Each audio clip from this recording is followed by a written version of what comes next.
¿Cómo es posible que uno de los templos más bellos del mundo esconda algo tan oscuro? Angkor Wat ha sido un símbolo de paz y perfección durante siglos, pero nuevos escaneos revelan una bóveda secreta que ha permanecido cerrada durante 900 años. No había oro ni riquezas dentro, y era algo mucho más aterrador. ¿Por qué deberías quedarte aquí? Lo que hay debajo de Angkor Wat te hará cuestionar todo lo que creías saber sobre la historia. El nacimiento de un templo cósmico. Un rey en medio de la selva camboyana tuvo la idea de construir el cielo hace 900 años. Su nombre era Suryavarman II y era rey del Imperio Khmer. Era tan grande que su pueblo ni siquiera podía verlo. Quería un monumento que no solo sobresaliera de sus enemigos, sino que también perdurara para siempre. No era solo un templo surgido de la selva, era un mapa de piedra del mundo entero. Era conocido como Angkor Wat. Desde lejos, sus torres parecen capullos de lodo que se elevan hacia el cielo. De cerca, cada bloque, talla y curva sigue un patrón tan exacto que los ingenieros aún no lo pueden creer. Es uno de los edificios más complejos del mundo, y quienes lo construyeron no tenían acero grúas ni computadoras. Angkor Wat no se construyó para ser un lugar de oración habitual. Su objetivo era asemejarse al Monte Meru, la mítica colina en medio del universo que alberga a los dioses. Sus 5 torres parecían las cimas de una montaña, y sus jardines eran como las capas del cielo, el mundo de las personas, el mundo de los espíritus y el reino de lo divino. La gente se acercaba al paraíso con cada paso que subía. Había un océano de piedras alrededor de este mundo. No era agua del cielo, sino agua excavada por la gente. El templo estaba rodeado por 4 grandes fosos cuyos lados reflejaban la luz como espejos. No solo eran por su apariencia, representaban el mar cósmico que separaba a las personas de los dioses, pero había ciencia pura detrás de esa poesía. Esos fosos mantenían el templo fresco, absorbían las inundaciones y mantenían el edificio en pie durante cientos de años de tormentas. Los ingenieros khmeres escondieron la tecnología en cosas que parecían bonitas.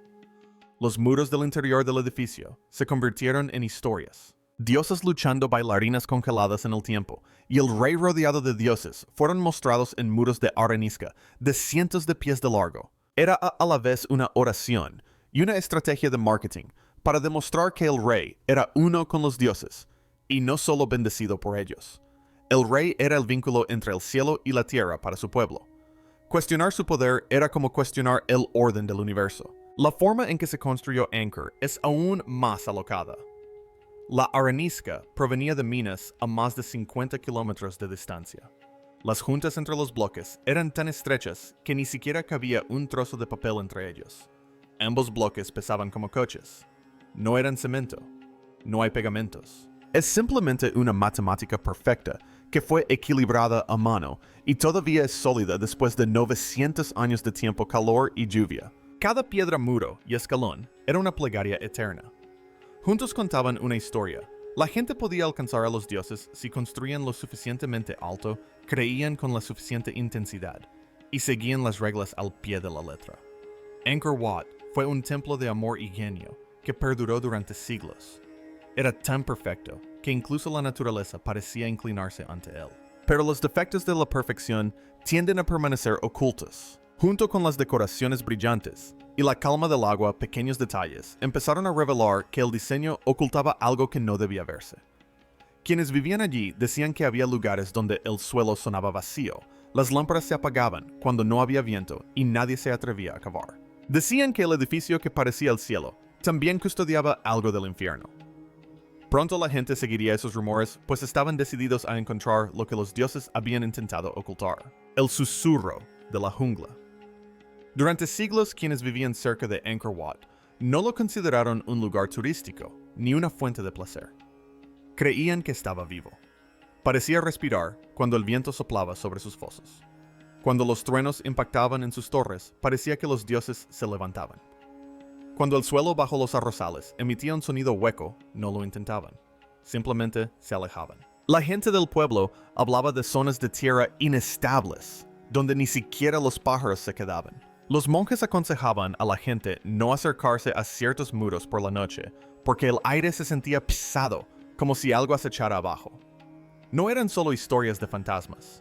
Era un consejo transmitido de generación en generación, no despertar lo que duerme bajo las piedras. Entonces, un día, un desconocido rompió el silencio. Henri Mouhot, un naturalista francés, se adentró en la selva camboyana en 1860. No buscaba riquezas. Vino a buscar plantas, insectos y objetos para museos europeos. La selva, en cambio, tenía otros planes. El viaje fue terrible. Sentía el aire pegado a él como vapor.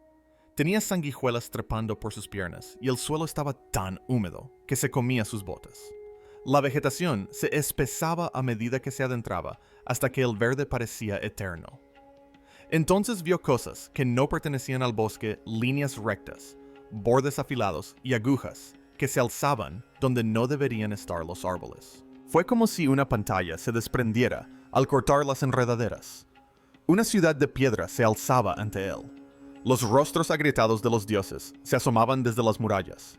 A lo largo de las escaleras, que se adentraban en las sombras serpientes, se enroscaban. Se detuvo al verlo. Después escribió que lo que vio ese día fue mejor que cualquier iglesia de Europa. Mouhot se asombró al principio, pero pronto se sintió incómodo. Miró a su alrededor y vio algo extraño. Algunos túneles terminaban repentinamente en paredes lisas que no encajaban con el plan original. Algunas estaban rellenas de mortero sólido, lo que daba la impresión de que alguien había intentado cerrar los pasillos desde dentro. Describió habitaciones que parecen terminar en silencio. En sus dibujos casi se puede percibir su confusión. ¿Cómo podía alguien construir algo tan grande que se escondiera? Fue un gran acontecimiento cuando los dibujos y diarios de Mouhot llegaron a París. Exploradores y académicos no podían creer que Asia albergara una civilización perdida de semejante tamaño. En las noticias se la conocía como la Catedral Perdida de Oriente. Posteriormente se realizaron expediciones, se hicieron planes, y Angkor se convirtió en el centro de atención de Europa. Aún así, no todas las notas de Mouhot se publicaron. Los primeros dibujos de la colonia no mostraban unas extrañas depresiones cerca de la puerta oeste. Algunos bocetos se han perdido para siempre de los archivos. Las autoridades dijeron que se debió a una mala colocación, pero algunos pensaron que se debió a un control silencioso. Las piezas faltantes podrían no haber sido errores, sino advertencias ignoradas. En Camboya, la gente se mantenía alejada. Decían que los trabajadores que tocaban las paredes equivocadas se enfermaban sin motivo aparente. Las linternas se apagaban porque no había viento. Un trabajador dijo que los cinceles se resistían a la piedra, lo que parecía indicar que el templo no se abría. Alrededor de estas zonas selladas se erigieron guardias serpiente, llamados grabados Naga. Sus ojos estaban fijos en el suelo. El mensaje era claro, no eran puertas para atravesar.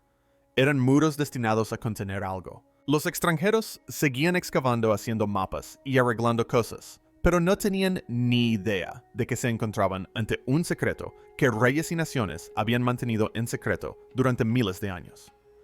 El mundo se asombraba ante la belleza de la superficie, pero la verdadera historia seguía encerrada en habitaciones que nadie se atrevía a abrir. Durante generaciones se ha advertido a la gente que el suelo bajo Angkor era hueco, el aire debajo era pesado y los dioses debajo estaban inquietos.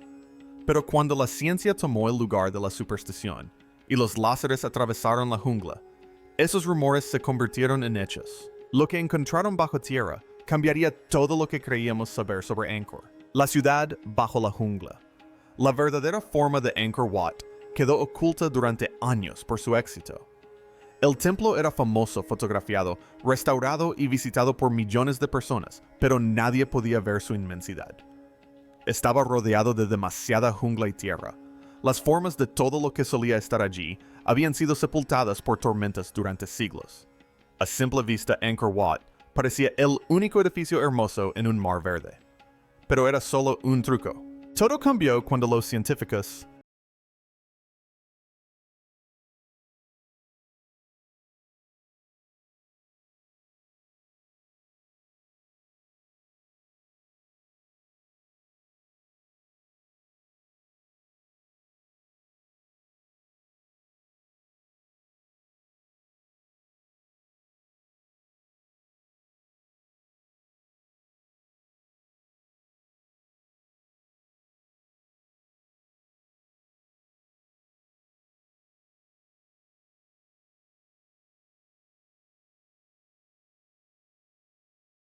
Pasaron de las herramientas a los láseres.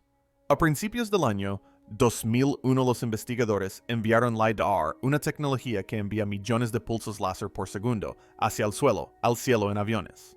Cada pulso impactaba hojas, ramas y tierra, y luego regresaba a los sensores. Esto permite que las computadoras eliminen capas de selva y reconstruyan lo que había debajo. Fue como hacer que los árboles fueran transparentes. La pantalla se iluminó al recibir las primeras imágenes de archivo. Donde antes había árboles, ahora hay caminos. Había cuadrículas donde debería haber caos. El suelo de la selva no era aleatorio, estaba planeado. Así es, y encontraron una ciudad en lugar de un templo.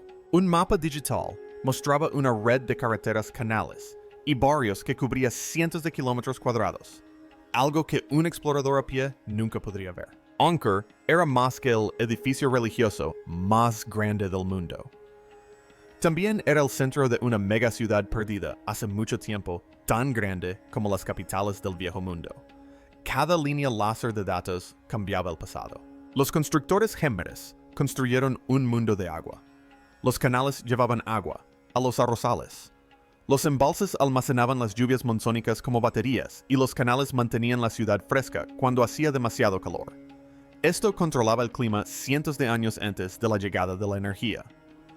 Por eso en el pasado, la gente empezó a llamarla la ciudad hidráulica. Sin embargo, nadie vio lo que ocultaban los datos. En lo profundo del templo, bajo la parte más sagrada, el santuario central, los láseres encontraron formas que no encajaban. Cuadrados rectos. Líneas nítidas. Los cimientos de Angkor Wat estaban perfectamente alineados con los espacios vacíos. No eran solo espacios vacíos, estaban planificados. Los investigadores quedaron impactados por el hallazgo. Algunos decían que estas formas eran depósitos de cimentación, pequeños agujeros que los antiguos constructores a veces usaban para las ceremonias de bendición de un nuevo edificio. Pero esos depósitos solían tener solo unos pocos metros de profundidad. No eran enormes agujeros geométricos que atravesaran la sala santísima. Algunos pensaron que podrían ser formas naturales, pero la simetría era demasiado perfecta para que se tratara de un error. Hubo una división en el mundo científico. Algunos les dijeron a otros que esperaran porque los datos no constituían una prueba. Otros dijeron que era un error ignorar tendencias tan claras. Las imágenes parecían falsas, como si hubieran sido tomadas a propósito y antiguas. De ser ciertas, podrían confirmar los rumores más antiguos de que existen habitaciones ocultas bajo Angkor Wat. Los resultados me hicieron preguntarme si los constructores Gémeres habían construido el templo tanto hacia arriba como hacia abajo, hacia el cielo y hacia la tierra. La diferencia era muy clara. Desde arriba las torres se extendían hacia el cielo de Vishnu. Abajo, algo más estaba encerrado y abandonado. El aliento de la montaña. Para el año 2020, el interés se había convertido en obsesión. Las historias, los datos del LiDAR y los planos perdidos conducían a la misma conclusión. Había algo oculto bajo Angkor Wat. Decidieron mirar directamente a través de la piedra, algo que ningún viajero ni monje había hecho antes. Con georradar y sensores microsísmicos, un grupo de arqueólogos, ingenieros y expertos en imágenes digitales de todo el mundo acudió al lugar. Su principal interés era la calzada occidental, por donde entraban todos los peregrinos, y el santuario central, construido para los dioses. Era como si se leyera un latido del corazón a partir de los sonidos de las ondas pulsantes de los instrumentos que penetraban en el suelo. Cada escaneo devolvía capas de color y sonido, convirtiendo cientos de años de silencio en información. A primera vista parecía normal. Los cimientos eran gruesos, y la arena estaba compactada, signos comunes de una obra antigua. Después de eso, todo cambió. En lugar de roca sólida, los sensores detectaron la nada en forma de largos huecos horizontales bajo los santuarios. Aún más extraño, estos agujeros estaban revestidos de piedra más gruesa que cualquier otra que estuviera por encima. Parecía que los mejores ingenieros no se habían dedicado al edificio visible, sino al que se escondía debajo. No tenía sentido encontrar eso. ¿Para qué apoyar lo invisible? ¿Para qué esforzarse tanto en mantener a la gente alejada de algo que no debería estar ahí? Otros creían ver tumbas secretas o habitaciones utilizadas para rituales. pero los datos seguían haciendo el misterio más profundo, pasillos que se bifurcaban como venas, y todos se unían bajo la torre principal. Entonces, todo salió mal. Una pequeña parte del puente occidental se desmoronó repentinamente en medio de los escaneos. El suceso conmocionó al equipo, pero nadie resultó herido. Algunos sensores tuvieron problemas, las conexiones se acortaron, y algunos dispositivos simplemente dejaron de funcionar como si la Tierra no los quisiera allí. En cuanto se restableció la energía en uno de los escáneres, una imagen parpadeó en la pantalla, un tenue patrón tallado que les resultó inquietantemente familiar. Parecía como si serpientes naga se envolvieran alrededor de la gente. Los trabajadores locales dieron un paso atrás. Algunos se negaron a seguir. Quienes vieron las marcas dijeron que eran advertencias. Los mismos símbolos se encontraban en las puertas cerradas del templo. Dijeron que despertarlos despertaría a todo lo que durmiera abajo y los castigaría. Sin embargo, todas las miradas estaban puestas en ellos. Los periodistas rondaban por los márgenes y los patrocinadores querían resultados. A medida que los científicos sentían cada vez más presión, siguieron adelante. Reactivaron las máquinas, ampliaron la cuadrícula de escaneo y enviaron pulsos a mayor profundidad. Las líneas de radar se aclararon y entonces lo vieron con certeza. Desde la plataforma central había un único pasillo que descendía. Su contorno se recortaba claramente contra la roca. No era una falla o grieta natural, sino una vía de acceso. La excavación comenzó por la mañana. Raíces y escombros bloqueaban cada paso, haciendo que la entrada pareciera un nudo de venas. Después de un motoristas. La última capa de tierra finalmente cedió, dejando al descubierto un pequeño corte en la piedra, que conducía a la oscuridad. Salió un aire denso y frío. Se hizo el silencio en la selva. La montaña de los dioses finalmente dejó escapar un suspiro tras 900 años de silencio. Lo que yacía más allá de ese suspiro lo cambiaría todo. Descubrimiento de la cámara. Apenas cabía una persona por la puerta. Sacar piedra a piedra del túnel bloqueado era como arrancarle los dientes a la montaña. Los sensores indicaban que el aire interior era viejo y contenía menos oxígeno que el exterior. Había estado cerrado desde el siglo XI y no se había abierto desde entonces. Cuando la última losa se movió, se oyó un siseo lento y pesado, como si la montaña diera una última advertencia. El olor húmedo metálico y desagradable fue lo primero que impactó al equipo. Las luces se reflejaban en un polvo tan denso que parecía estar vivo. Había hollín en las paredes y las superficies estaban oscurecidas y ampolladas. Cada respiro podría haber sido mío. Más tarde las notas decían que el calor era insoportable, el silencio extraño y el peso de la historia oprimía cada latido. Empezaron a aparecer siluetas a medida que las vigas se movían por las paredes. Las nagas, que son serpientes talladas, se enroscaban alrededor de la gente y les hundían los dientes en los brazos y la garganta. Antes, protegían el agua bendita, pero ahora mataban gente. El mensaje era claro. Este no era un lugar seguro. Era una advertencia. Una enorme puerta de piedra se alzaba al fondo. En lugar de bisagras o tirador, tenía mortero endurecido en los laterales y tenues sigilos grabados en la superficie. Tras horas de cincelar y taladrar, la losa finalmente cedió con una profunda grieta. Años de oscuridad fueron interrumpidos por la luz, que entró lo que detuvo al equipo en seco. Huesos. Una cantidad enorme. Alrededor de un solo altar, el suelo estaba formado por anillos de cráneos y costillas. Se usaba alambre de cobre para atar las muñecas. Cabezas rotas. Columnas abiertas. No eran funerales. Eran asesinatos. Era como una historia de sangre, con sacrificio tras sacrificio. Sobre el altar se encontraban pequeñas ollas de metal cubiertas de residuos oscuros. Posteriormente, análisis de laboratorio revelaron que la sangre seca contenía proteínas tanto animales como humanas. Cerca de allí, una escritura descolorida en sánscrito y Jemer dice: la sangre de abajo alimenta a los dioses. Rompe esta cámara y su hambre regresa. Tras la conmoción, reinó el silencio. Algunos investigadores lloraron. Otros se negaron a quedarse. Cuando vieron la verdad, les dolió muchísimo Angkor Wat, que una vez fue llamado el cielo de piedra, fue construido sobre tumbas. Y ahí es donde la historia se funde con el misterio. Si esta historia te cautivó, dale a me gusta, compártela y suscríbete. Y no te vayas. Haz clic en el siguiente video que aparece en tu pantalla.